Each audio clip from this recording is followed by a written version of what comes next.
blaring our podcast. Nothing is sweeter than Swiftcast. Hey guys, welcome to episode 103 of Swiftcast. This is Nate, Ashley, Steph, Ashley, and Adam. And we have a really cool episode coming up for you guys today. But first, we wanted to talk about something really exciting. If you guys have not heard already, a few pictures have been released for the Bad Blood music video. Have you guys seen them yet? Yeah, I've seen some. Seems like Taylor's having every single celebrity alive in the video. I've seen so many photos of people like Zendaya, Cara, Kendrick Lamar, Hayley Williams. There were rumors that Selena and Carly were there, Ellie Goulding. So it'll be interesting. Last week we mentioned that maybe Taylor filmed something when she was in London for the Brit Awards with the photographer Damon Baker. And it's still possible that maybe she filmed part of it there with Kanye or something, if he's actually even involved. Who knows? It'll be a big surprise. Yeah, there's definitely still a lot of speculation about who is on the remix, and then we get all these pictures of all these celebrities, and I'm really curious to see, how they filmed this music video and how all those celebrities and Taylor's friends fit into the video and what kind of role they have. With the photos of Kendrick, I was thinking, oh, what if he's the one who actually did the remix? Who knows? But it also looked like Taylor had these cool extensions in, and her makeup looked really interesting. Yeah, it looked like they were going for some sort of tribal Egyptian warrior look. I don't really know how to describe it. It seemed like everyone on set was dressed up really elaborately. Because it's about Katy Perry, it might be some sort of homage to her entire, Prism album theme. Oh yeah, and all of her crazy outfits. Oh, yeah. Nate, you're so smart. Oh. Oh, stop it. I didn't think of that. I think that's a very strong possibility. I read somewhere, not that anything is confirmed, but that there was a lot of, female combat in the video, like women fighting with swords or something. I don't know. People seem to think that's what's happening. I thought I saw something about samurai swords. Yeah, now that you mention that, the picture that I saw of Hayley Williams, it made me kind of think of like a ninja or some kind of, fighting scene based on the outfit that she was wearing. Well, as we saw from the style video, I think that music videos in this era aren't necessarily going to be exactly what you would expect from the song. Taylor's really tried to take as creative of an approach as possible with all her videos, so there's really no telling what this could be like. Do we happen to know any sort of release details or anything like that yet? Well, they said that the single would be official the week of the Billboard Awards, right? Right, the impact date is May 19th, which means when it will officially be on radio, it probably will be on radio before then. So I think she's going to release the video on May 20th, perfectly in line with the kickoff of the US tour. Just makes sense. And Ashley pointed out before that 22 was released on the day Red kicked off the music video for 22. So that would be cool to do that again.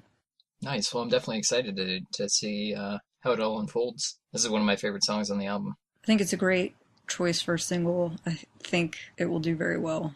Well, I did something exciting this weekend. What did you do this weekend, Ashley? I went to Notre Dame, which is about an hour and a half away from Chicago, and I saw Austin in his play last night. Woo! That's dedication. Supporting all of the Swift family. The whole family. Mm. After Taylor tweeted that, I knew that Austin went to Notre Dame, but when she tweeted it, it made me look up how far away it actually was because I didn't know, and it turned out to be pretty close, and I wasn't doing anything, so I thought, why not? So I went last night, and the play is called Dead Man's Cell Phone, and Austin had a pretty big role. It was really cool getting to see him acting at his school. So what was the play like?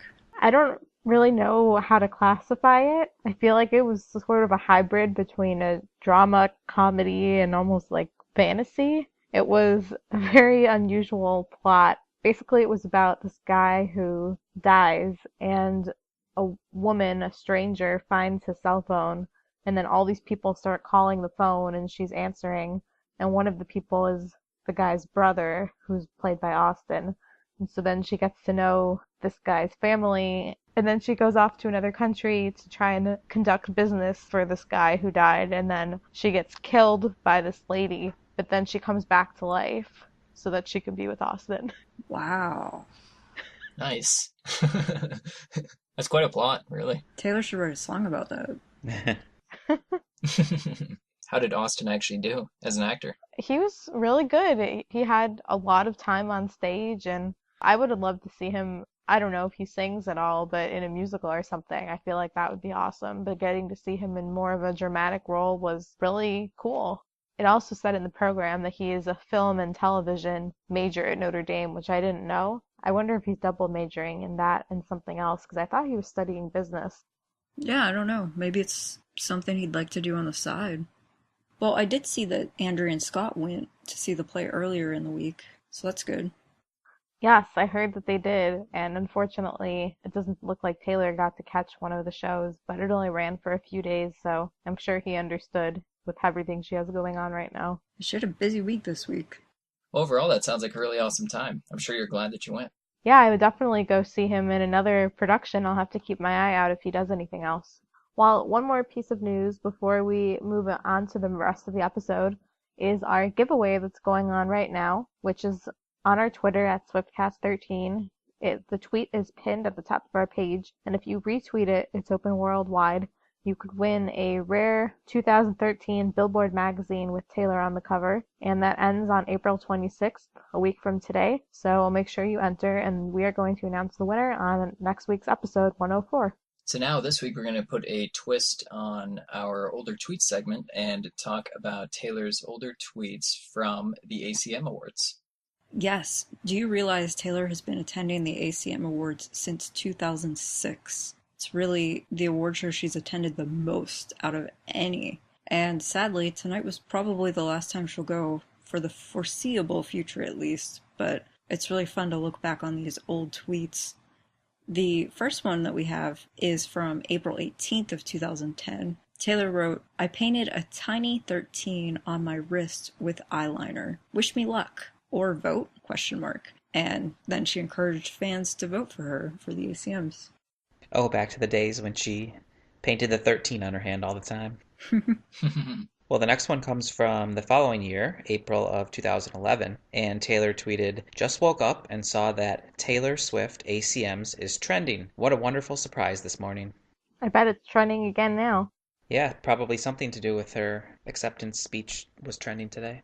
Well, on April 3rd, 2011, same year, Taylor also tweeted, "In hair and makeup, getting ready for this fancy award show." And she looked gorgeous that year, as she always does.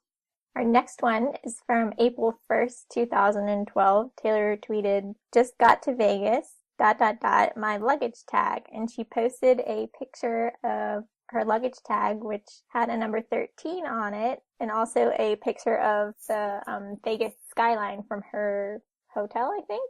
Yeah, you're right. Now that I'm looking at that picture, I believe that picture is from the MGM Grand, which is where the ACMs were for many years. And that is a picture of the rest of the Las Vegas Strip from the MGM. And what's cool is the following year, she tweets on April 7th, 2013. "So this is happening right now in my hotel room. And it's a picture of that same Las Vegas skyline. So again, from the MGM Grand. But it's of Meredith Playing dead. laying on like the windowsill, playing dead." Yeah, just completely lifeless, just in her hotel room. And it says voteacm.com. Meredith looks very enthusiastic to be in Las Vegas. I can't believe that was so long ago already. Next, we're going back to 2009, April 23rd. Taylor tweeted, "I've just been informed that it's Taylor Swift Day in Evansville, Indiana. Now I'm painting a 13 on my hand for good luck. First night." That was the first night of the Fearless Tour, wasn't it? Yes, I believe so. Yes. The next year, in 2010, on April 19th, Taylor tweeted, "Just watched my dear friend and co-writer Liz Rose marry the love of her life at the Little White Chapel in Vegas. Love." Aw, Liz Rose. Such a phenomenal songwriter, especially when you put her with Taylor. She covered a lot of songs with Taylor. So many.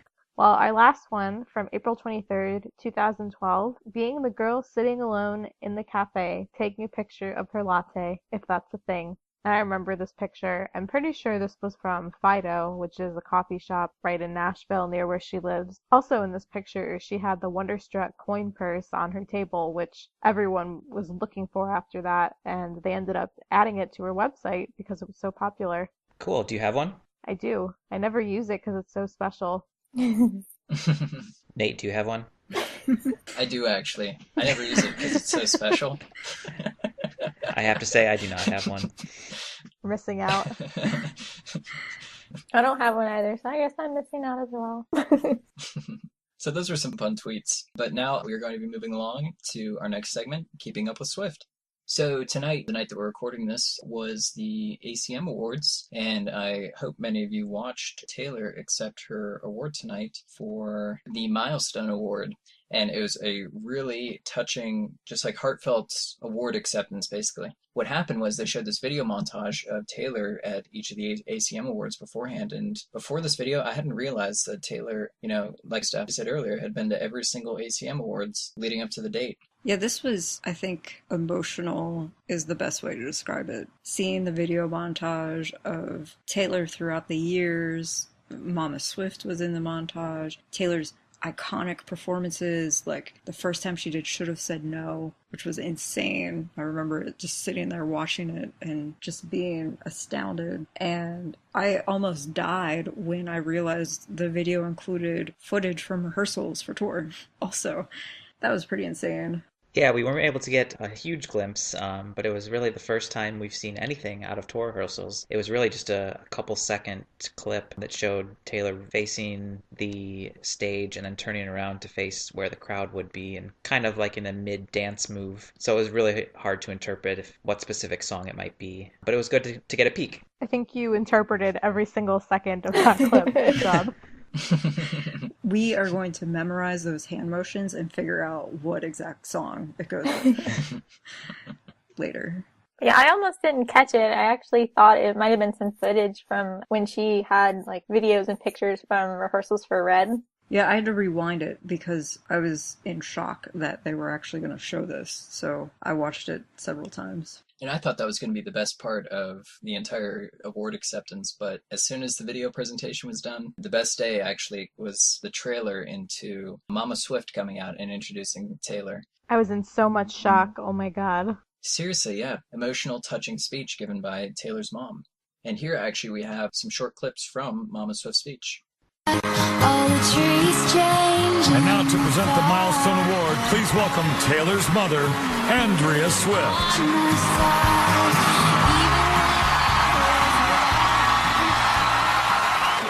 Thank you. I've watched this milestone artist from the time she was a tangled-haired little girl growing up on our farm, full of imagination and creativity, until right now as she prepares for her next world tour. And ever since then, her favorite thing in the world to do has been to write a song, tell a story, play a guitar or a piano, and I've seen those things carry her through every emotion, every experience in her life, good or bad. Now, every once in a while, her dad, her brother, or I find ourselves to be the subjects of those songs. Sometimes we're merely the inspiration. Like the time she was 17 years old, and her dad and I strongly disapproved of a certain young man, and rightfully so. But she was mad. She was real mad, and she went to her room and she closed the door, and she came out about an hour later with a song called Love Story.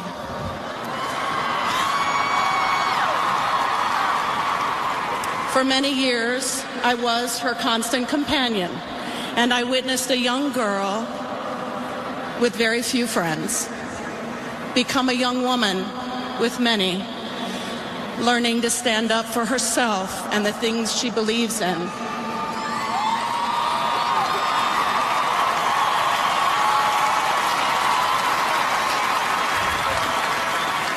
Being brave enough to explore her musical curiosity, having a voice against those who hate, and giving of herself to those in need. And like many of you out there tonight with children of your own, I am a very proud mom.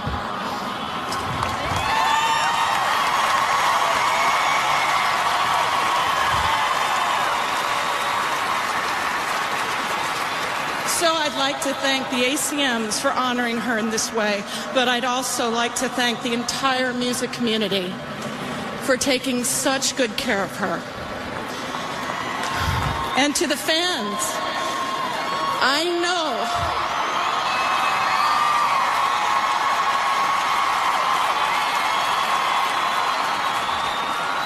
know you love her as I love her. And for that, I thank you eternally. And so, it's my pleasure, my pride, and my joy to introduce my daughter, Taylor Swift. I wasn't expecting Mama Swift to come out and present the award to Taylor. Like, I actually thought it was going to be another country artist kind of speaking about Taylor kind of thing. So it was just such a special moment when Mama Swift appeared and presented the award to her daughter. Yeah, after I saw, for example, Kelly Clarkson presenting to Reba, I was thinking, oh wow, I wonder which singer it would be. Will it be Faith? Will it be Tim McGraw, Kenny Chesney? I was so glad it was Mama Swift. That was just so perfect. Oh, speaking of Tim McGraw, wasn't that great how they showed the clip of Taylor performing Tim McGraw to Tim McGraw for the first time, and then she goes up after the performance and shakes his hand and goes, "Hi, I'm Taylor." Yes. Such an iconic moment. Andrea looked great. She looked really beautiful in her black dress. She did. And her speech was so great. Taylor's face during it, she was sitting with Scott. Yes. Taylor definitely looked emotional during the whole thing. And Taylor's speech was also so great. She's so kind to everyone in the industry, and she just seems so thankful that they understand that she went a different course with this album, and everybody has accepted that. I just thought her speech was so well done. And we actually have a clip of her speech because we want you to hear just how amazing it was in case you missed it. So you can hear it for yourself right here. Somebody once told me that you truly see who a person is when you tell them something they don't want to hear. You truly see who a person is when you give them news that they weren't expecting. And so to the country music community, when I told you that I had made a pop album and that I wanted to go explore other genres, you showed me who you are with the grace that you accepted that with. I will never forget it. I'm so happy that I learned to write songs in a town like Nashville. I'm so grateful that I learned what hard work is from my heroes who are all sitting here, and I'm so unbelievably proud that I learned to treat people with kindness and respect from country music. I love you so much. And to the fans, I will see you. I'll see you right here in this exact stadium in a few months on the 1989 World Tour. See you soon. I love you. I think my favorite part of the whole speech was what she said about you can see the way someone truly is when you tell them news that they don't want to hear. And I honestly had no idea where she was going with that or what she was going to say, but she tied that into how the country music community responded when she told them that she was going to make a pop album and how accepting and supportive everybody has been. And I thought that was really cool. Yeah, I think Taylor's had just such a huge impact on country music, really changed the genre, made it cool. She brought so many new fans to the genre, and I'm really glad they decided to honor her with this. I was a little concerned that people would criticize her for being at the award show and complain, say things that really get under my skin, like, I thought we got rid of her, why is she here? And so part of me wondered if she just wouldn't even bother to show up because she thought it would just result in a bunch of criticism. But I'm so glad she came, and it seemed to me like everybody understands why she got this award. She truly deserves it. She's changed the face of the genre, and her impact will be seen for years to come. Absolutely. Well said. So if you guys haven't seen Taylor's ACM speech at all, you can find it on YouTube, but I'm sure it's going to be all over the social media sites and everything for the coming days, so it should be pretty easy to see if you guys missed it.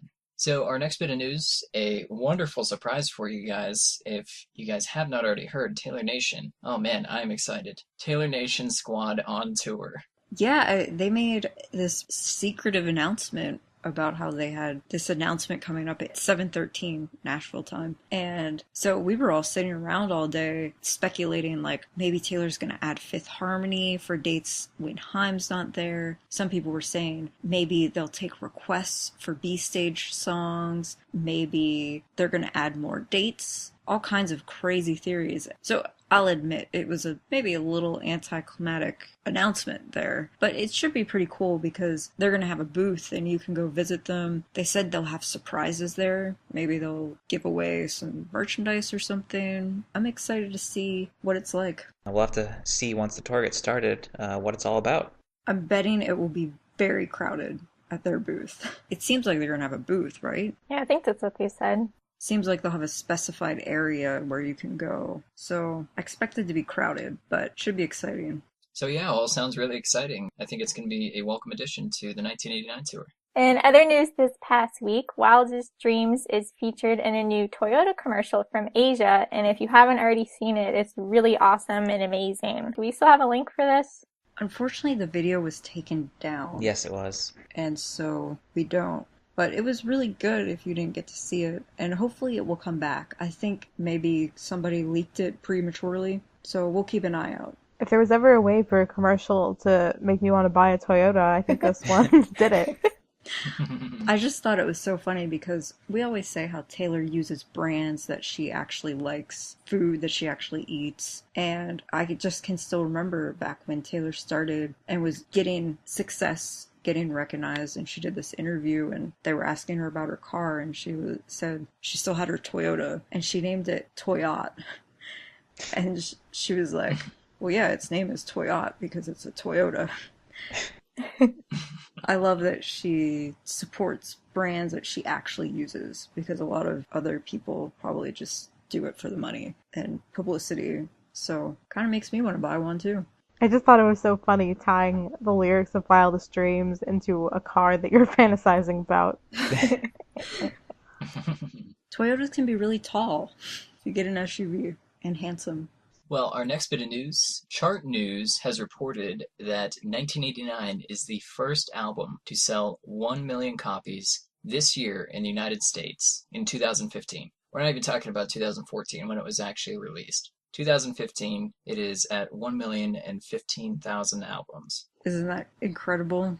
That's amazing. That's awesome, and it came out, months before 2015 even started. And the fact that it's almost 5 million to date is great. I've mentioned before that people are projecting it could be up to 7 million by the end of the year. I hope that happens. Just in the US, 7 million.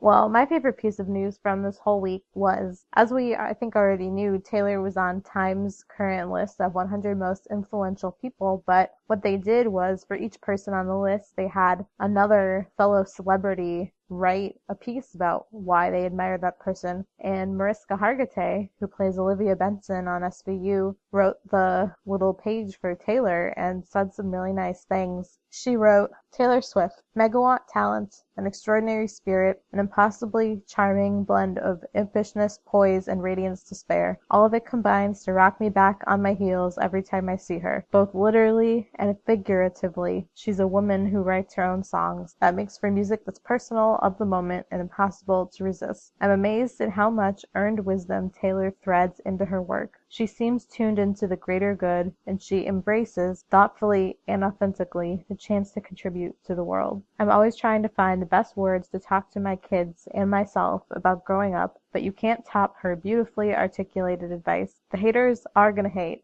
but, well, shake it off. She illuminates our inner music that lets us dance to our own beat. Along with her staggering list of accomplishments, perhaps the most exciting thing about Taylor is that she's just getting started with what she plans to mine from her fierce, curious, boundlessly talented, and beautiful heart. Also, it doesn't hurt that she named her cat after me. That's a great little piece. Taylor must have been thrilled, fangirling over this. Well, Taylor was also involved in another way in Time's list of 100 most influential people. Taylor wrote a piece about Ina Garten, who is one of Time's most influential people. And I believe that Ina Garten is a chef who has become very famous. And I know Taylor has spent some time with her in the past. Yeah, Taylor talked about how Lily Aldridge introduced her to Ina 5 years ago because Lily was talking about how she made this great fish. And then Taylor went and picked up Barefoot Contessa and just fell in love with Ina and her recipes. It was a really nice piece that Taylor wrote. In other exciting news, for the 22nd week, Taylor was #1 as Billboard's Artist 100 chart. And so that's a lot of weeks to spend at #1 on the Artist 100 chart. It's just a really big accomplishment. She actually holds the record for the most time on top of this chart. And actually Billboard made this chart just in July of 2014. And the only other person to have been on the chart for a while is Sam Smith. And he's been #1 for 3 weeks. And Taylor's just gotten her 22nd week. So Kind of gives you some perspective. Well, that's awesome. I wonder how long she's going to actually keep the record going. 89 weeks. Nice. Let's do it, Taylor. So anyway, we're going to be moving on to Taylor's upcoming schedule. We have some pretty awesome things coming up in the world of Taylor. So coming up this week on April 25th, they have the Radio Disney Awards, and Taylor is nominated for Best Female Artist, Best Song of the Year for Shake It Off, Best Song to Dance to for Shake It Off, and Most Talked About Artist. Well, our next little bit here, arguably the most exciting thing on Taylor's schedule in the coming month, May 5th and 6th, 1989 World Tour in Tokyo, first tour date. I don't know about you guys, I'm extremely excited. I cannot wait to see what Taylor has in store for us. Oh, it's getting so close. We're almost there. Feels like we've been waiting ages. Can't wait. Can't wait to see the stages and the costumes and the set list and everything. After she comes back from Tokyo, she's going to be in Las Vegas at the Rock in Rio performance. Also performing that night will be Ed Sheeran, Echo Smith, and it seems like Taylor will be the finale, the big final act of the night. And there were rumors that she will be performing the full 1989 tour. It's not confirmed yet, though, so we'll keep you updated with that. Either way, it's going to be exciting. The fact that Ed will be there is awesome, too. Yeah, maybe we'll get a little old version of Everything Has Changed, like the Red Tour. It would be really cool if she brought him out on stage for that. Well, 2 days after Rock in Rio will be the Billboard Awards on May 17th, and it is not yet confirmed, but it does seem likely that Taylor will attend, and no word yet on any type of performance, but we certainly hope maybe she'll take one of the songs from the 1989 World Tour and bring it to the Billboard stage. That could certainly happen. Bad Blood. Yeah, Bad Blood remix. I think that would be the likely candidate if she were to perform. It would be so cool to see that for the first time. When she's nominated for so many awards, that would be great.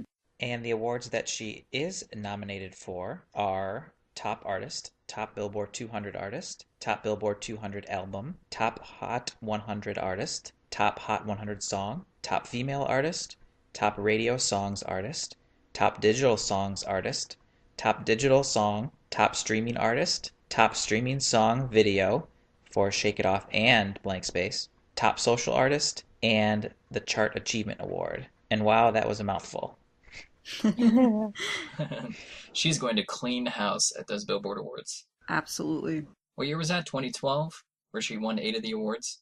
2013. 2013? Mm-hmm. And she couldn't carry them all. She was dropping them. And the rumor is if she wins at least 8 out of these categories, she'll have beaten Garth Brooks for the most Billboard Awards ever. That's what I read somewhere. So let's hope she wins at least 8 of those. That would be a great achievement. And we can help her get one of those. All of us fans can start voting for the Chart Achievement Award on April 28th at billboard.com. So moving forward, we are going to move into our mini segments. Our first Swiftie problem comes from @Shremkoff on Twitter, and he said, "What are the odds anyone else on my JetBlue plane is listening to 1989 right now while we're waiting to leave? Hashtag Swiftie problems. Hashtag Swiftie calculations." Swiftie calculations. Nate, that sounds like something you'd be interested in. Actually, yeah, I probably would be sitting there doing that. I'm not gonna lie. So I bet the odds are pretty high, though, that on a whole plane, at least one other person besides you is listening to 1989 or Taylor. there Yes. has to be. Our next one comes from Q Swifty. Sorry if I pronounced that wrong. They said, I've had red stuck in my head for the past 3 weeks. Hashtag Swifty problem. Hashtag rhyming game strong. I don't even know what that means. That song has good rhyming. Well, is it Read the Song or Read? I think they meant read the song. Probably. And that song is pretty good at rhyming. So our next one comes from at Hannah_Sarno_13 on Twitter. Missing Taylor Swift 13 and the whole secret session experience a lot right now. Tear face, hashtag Swifty problems. And our next one comes from at SportSwifty123. I had a dream that I met Taylor Swift. If only it was true. Swifty problems. Someday, just keep trying. And our last one comes from at SwiftySam13, and they said, I heard our song in Cracker Barrel today. I was happy, and no one else cared. Swifty problems. It's so hard when you're in a restaurant or something and Taylor comes on and you just want to dance and sing and everybody at your table doesn't even notice. That's the worst. I've actually been hearing Today is a Fairy Tale on the radio quite a lot. It's unfortunate because I really cannot sing along to that one in public. It's unfortunate. That wouldn't be weird at all. So thanks, guys, for sending in your mini segments for us. If you guys have anything to add, of course, you can always contact us and let us know. We will give you some details later in the episode. So now it's time for my favorite segment. I think also Adam's favorite segment. Oh, yeah. The fashion segment. And both Nate and I will take care of the fashion segment for you all today. Boom! Tag team in this one. So to get us started, on April 18th, Taylor was out and about in New York City, and she was wearing a Miss Patina Jacqueline dress, and that price was found in euros, and it was $69.80, but also was found on sale for $59.80 euros. And in addition, she was wearing Jimmy Choo Iris Patent Square toe pumps, and those can be found for $675. That was a great outfit. Our next one was actually the same day where she was ironically spotted leaving the Spotted Pig. Anyway, in New York City, April 18th also, she was wearing Prada Suede Point toe pumps in green, which were $650. Those are also available in blue if you guys can afford those and decide you want a little bit of choice. She was wearing a green Elie Saab Spring Summer 2012 purse. No price on that, unfortunately. She's also wearing a misguided Rena retro print tailored blazer. Only $50 for that one. And you can find it on sale for $40. And finally, she was wearing a Lulu Frost Plaza Letter S necklace, valued at $375. I love that necklace. Then at the ACMs, Taylor wore a gorgeous blue Rem Acra gown, and she wore shoes from Brian Atwood. They're called the Tribeca leather platform sandals, and those are $895. And along with that, she wore Luna Rosa earrings, along with other jewelry by Melissa Kay, and she just looked so gorgeous. I love the whole outfit. Oh, seriously, yeah. That's one of my favorite dresses to date now. She looks really good in that colored blue. Mm.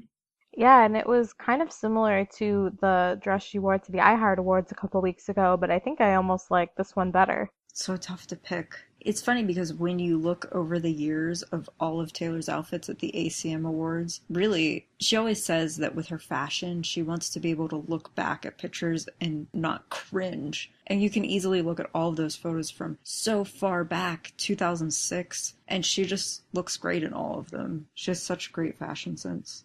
Well, as always, a big thank you to TasteSwiftStyle.com for providing us with our fashion updates.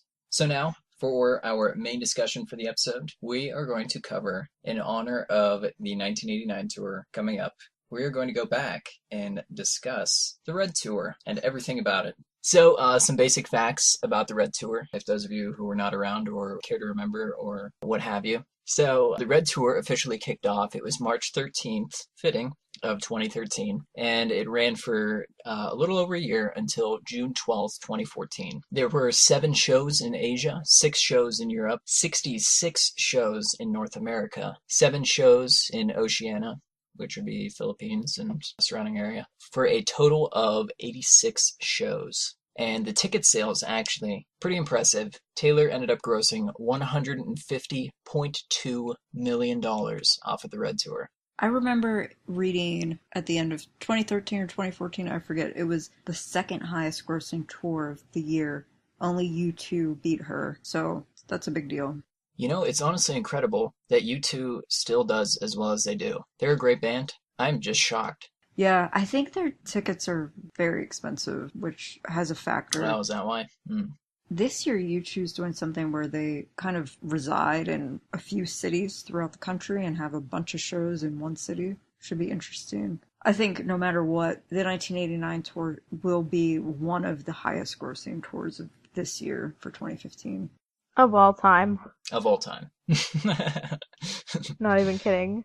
And Taylor did have a lot of great openers actually for the Red Tour. My personal favorite opener that she's ever had, Ed Sheeran. A lot of people went exclusively to her concert just to see Ed, but ended up leaving very happy. Some other people included Florida Georgia Line, Austin Mahone, Joel Kraus, Brett Eldridge, Casey James, and then of course a lot of other openers in the other countries too. So I'm talking exclusively US there. And then this girl named Taylor came on. I don't know if anyone remembers. Oh, right.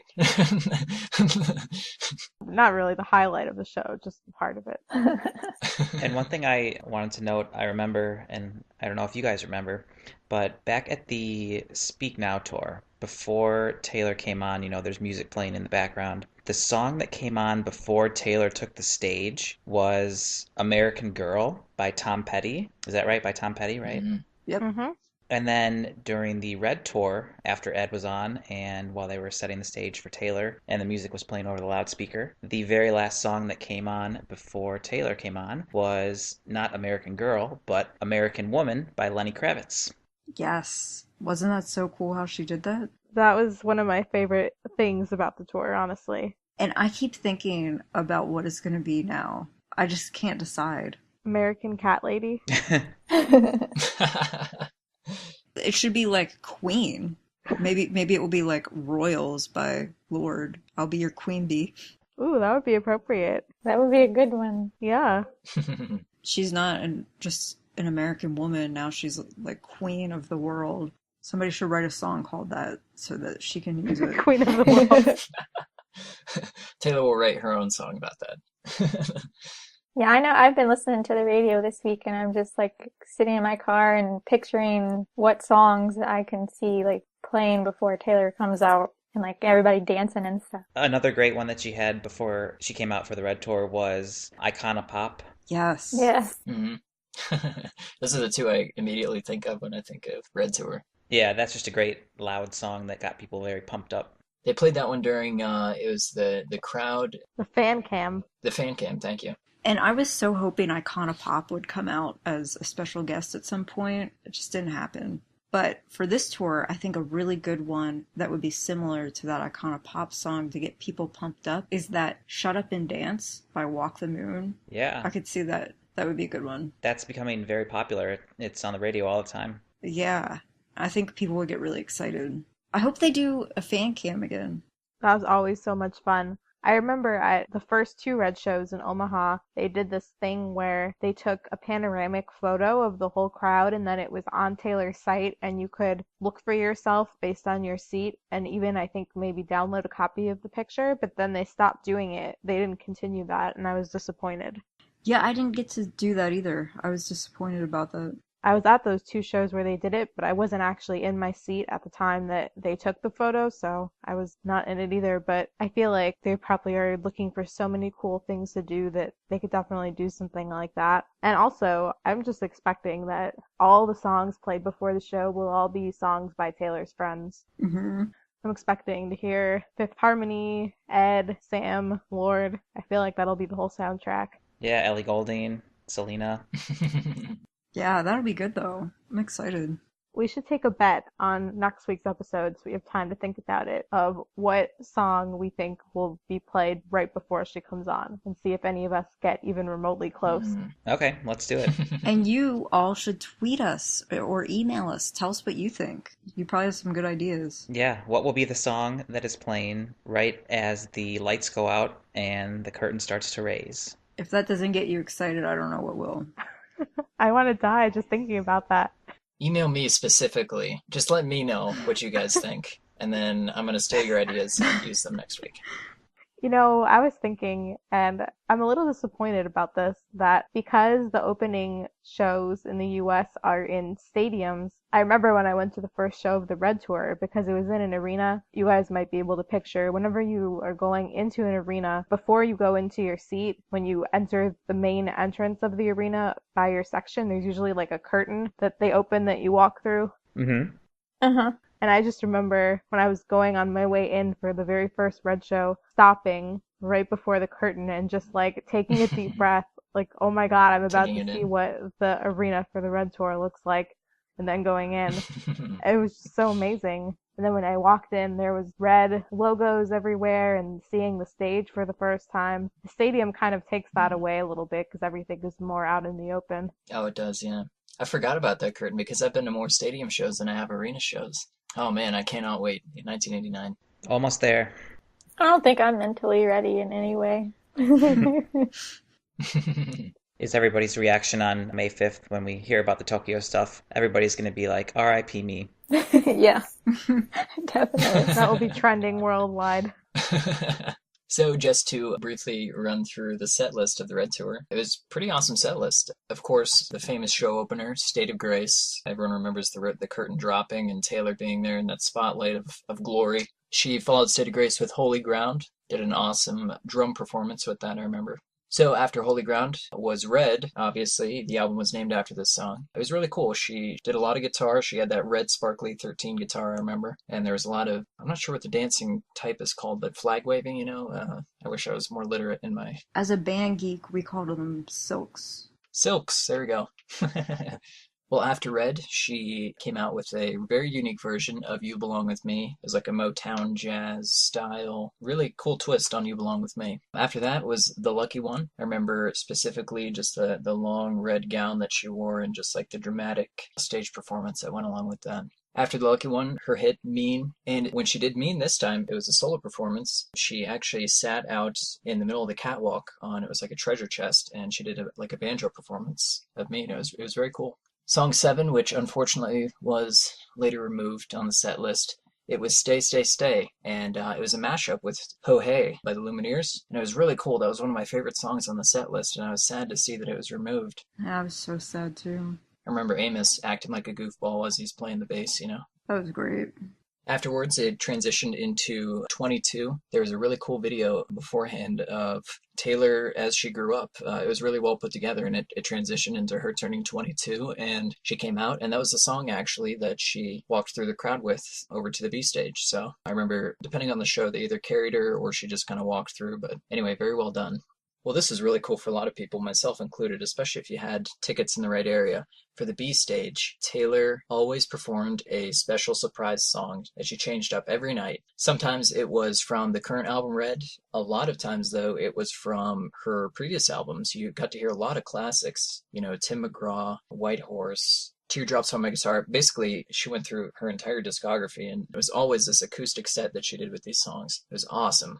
That was definitely one of my favorite points of the night, and favorite points of the night for a lot of people, so just to see what she was going to sing. So after that, Taylor brought out Ed Sheeran, actually, up on stage, up on the B stage, and they did a duet of their well-known song, Everything Has Changed, which was always really cool. Sometimes I'd wear a funny hat and things like that. It has made it into a cool little performance. So after that, Taylor did Begin Again. The B stage actually rose up and spun around as she did this nice rendition of Begin Again on the acoustic guitar. And after that, she actually transitioned into Sparks Fly, where she flew on a platform back to the main stage over the audience, which was really cool. After Sparks Fly, back on the main stage, my favorite performance of the entire set list was this one, I Knew You Were Trouble. It was really cool. It was like dark and gothic and flashing lights, and the dancing was always on point. I agree. That was a fan favorite. I've said before about how I could see Wonderland being sort of like I Knew You Were Trouble. And when Nate just said flashing lights right there, of course, the lyrics of Wonderland. Mm-hmm. The lyric, right.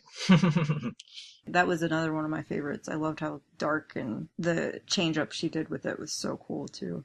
Speaking of favorite performances of the set list, this was a lot of people's favorite performance. I always very much looked forward to it. It was very emotional always. A piano performance of All Too Well. And that was close to a lot of fans' hearts for sure. Afterwards, she did her, of course, her go-to, her Never Fail song, Love Story. She came out and she had Prince Charming and, did the whole Love Story rendition. Coming near to the end now was Treacherous, and it was really cool. Taylor wore a black leotard with a white tutu, and the catwalk actually raced up from the stage. It was really cool, and she did the entire performance on this catwalk. It was very cool. And finally, the closer to the entire set list, of course, the famous song, We Are Never Ever Getting Back Together. And I'm sure a lot of you who, even if you did not even go to see the Red Tour, are familiar with this one, because it was the iconic, really, song of the Red Tour. It was Taylor in her red ringleader outfit. Everything about this song was the perfect closer. So it was definitely, all in all, an excellent set list. I found that every time I was at the show, when it became time for Sparks Fly, I would start to get really sad because I felt like the last 5 songs went super quickly after that. Yes. Oh, I know, seriously. It was always like, oh man, it's ending now. It's just like, no.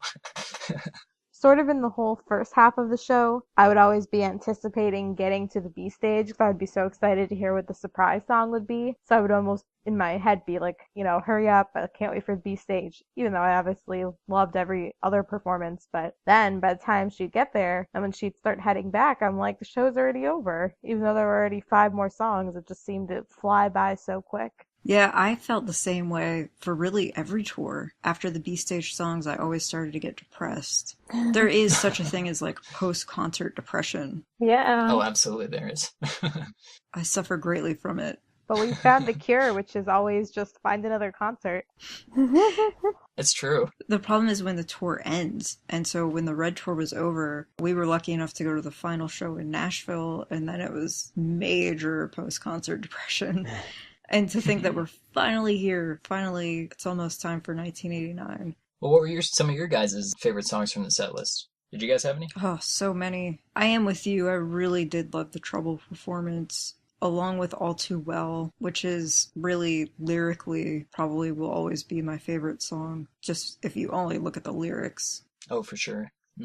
I think the best part about All Too Well, that performance, was how emotional Taylor got every single time that she played that song. You could really, her face was always zoomed in on the big screen, the Jumbotron, and every time it got to the climax of the song, she just was basically in tears. You could always see it in her eyes. So very, very emotional song. I think since Taylor writes all of her own songs, it's so easy for her just to put herself back in that place of how she felt when she wrote those words. And it's good that she can do that, but then you also just feel terrible because she looks so depressed.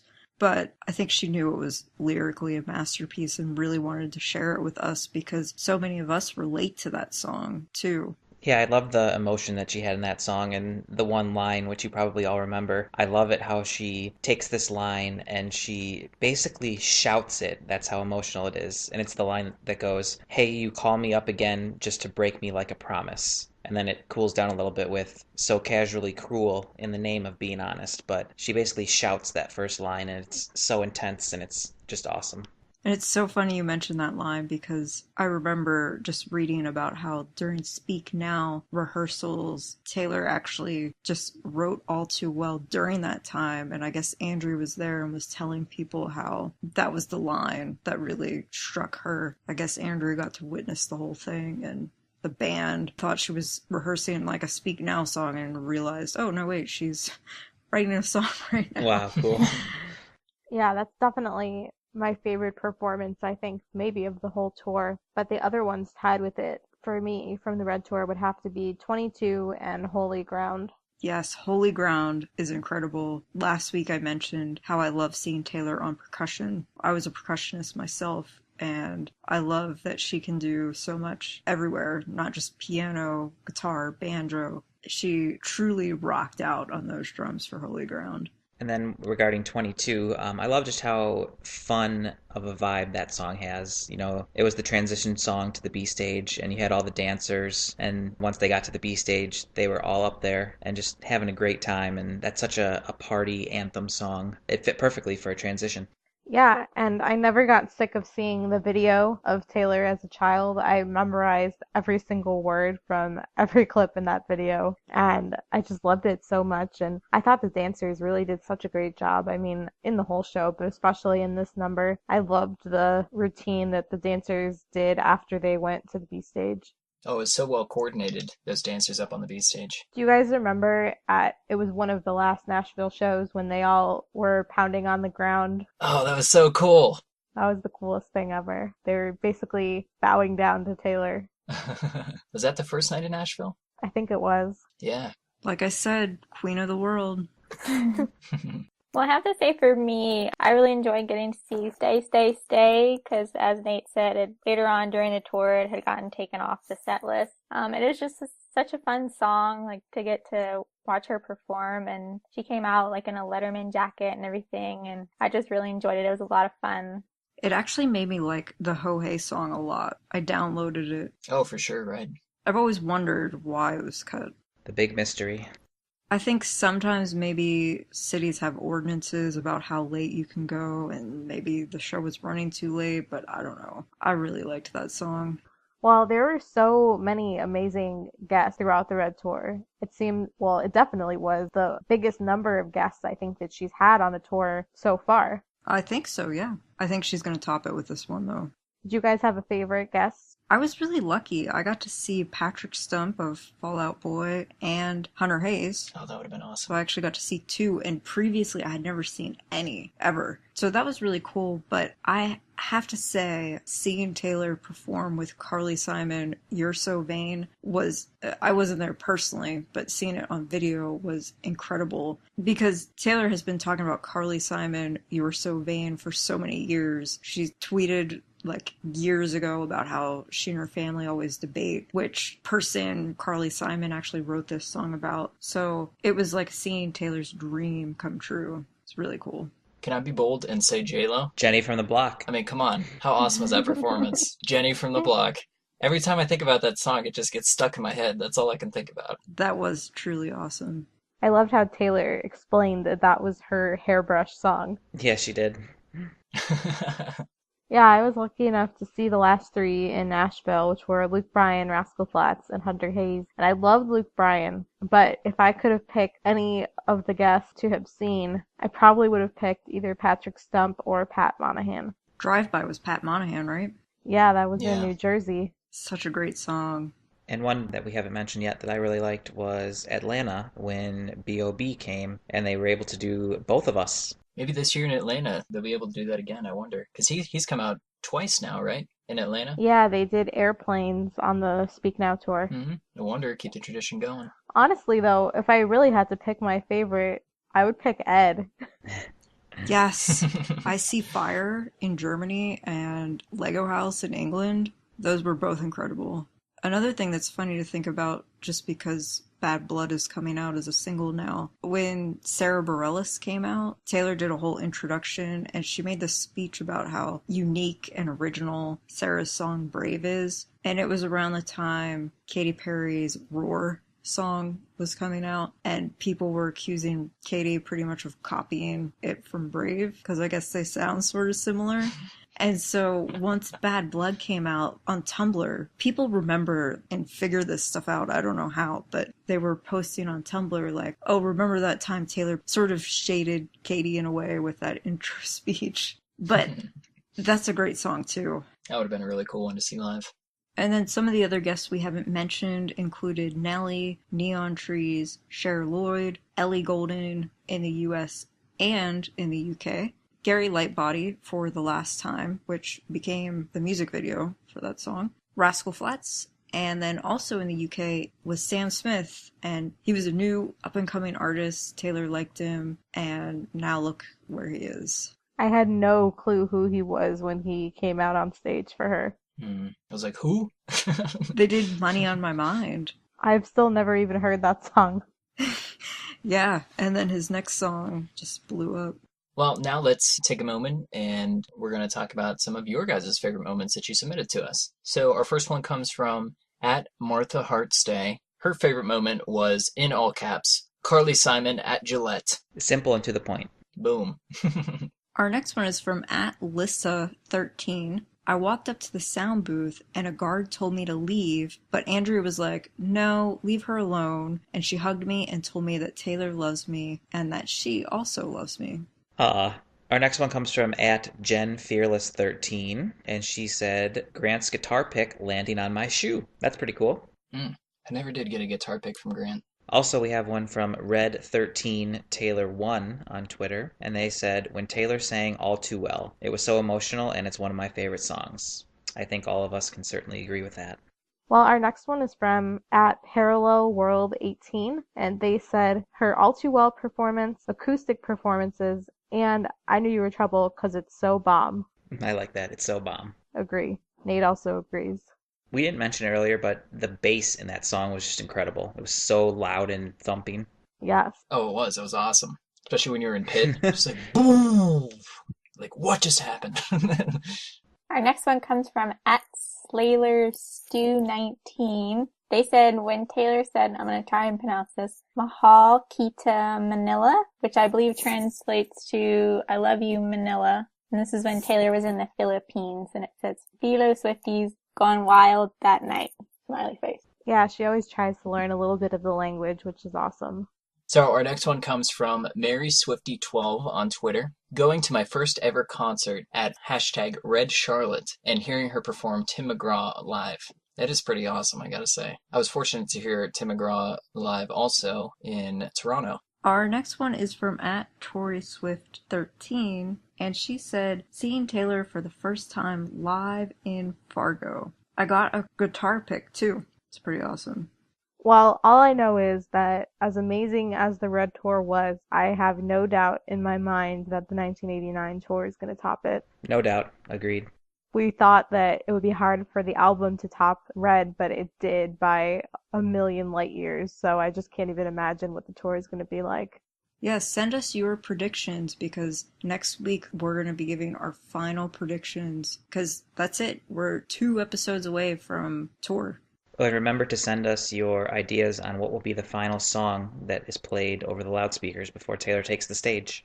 Well, as we mentioned, make sure you send those in to us, your predictions for next week, and just some reminders to go along with that. First of all, if you have not already, you should definitely hit the subscribe button on iTunes, and that'll download all our latest episodes for you automatically. And you can keep in touch with us throughout the week on our Twitter @Swiftcast13, on Tumblr under Swiftcast13, Instagram.com/TheSwiftcast13, Facebook.com/TheSwiftcast. You can always email us at theswiftcast13@gmail.com, and all of this is also on our website, which is swiftcast13.com. And iTunes, since we've now passed 100 episodes, will only show you our last 100 episodes on iTunes. So if you ever want to listen to any older episodes, you can also do that on our website. So to wrap up our episode, next week, Taylor will do what? I think she's going to win some Radio Disney Awards this weekend. I think so. I don't know that she'll attend, though. She's got some busy days finalizing everything. Oh, for sure. I think we won't see too much of her. I think she's going to be just holed up, making sure everything is perfect. I think that she's going to go in the studio and start writing a song called Queen of the World, which will be on the next album. She needs it done now, though, so it can be the intro song. Well, I couldn't think of a real good prediction, so I've said it before, and I think some of the other hosts have mentioned it before, but we got a sneak peek at the 1989 tour rehearsals at the ACMs on Sunday, and I predict that we will get some other type of picture or information about the tour. Fingers crossed. I think, from the pictures we've seen, I think Taylor's gonna go out to a restaurant, maybe when she's not during rehearsals or something, and she's going to be wearing a similar outfit to a friend of hers. Not intentionally, of course. All right, guys, so for episode 103, this has been Nate, Ashley, Steph, Ashley, And Adam. Thanks for listening, guys. See you next week. See ya. Thanks, guys. bye. bye! Peace out, Swift Scouts. Thank you for listening to this episode of Swiftcast. Visit us on the web at theswiftcast.com. The theme song for Swiftcast was written and performed by Sydney and Chuck. Swiftcast is not directly affiliated with Taylor Swift, Big Machine Label Group, or 13 Management.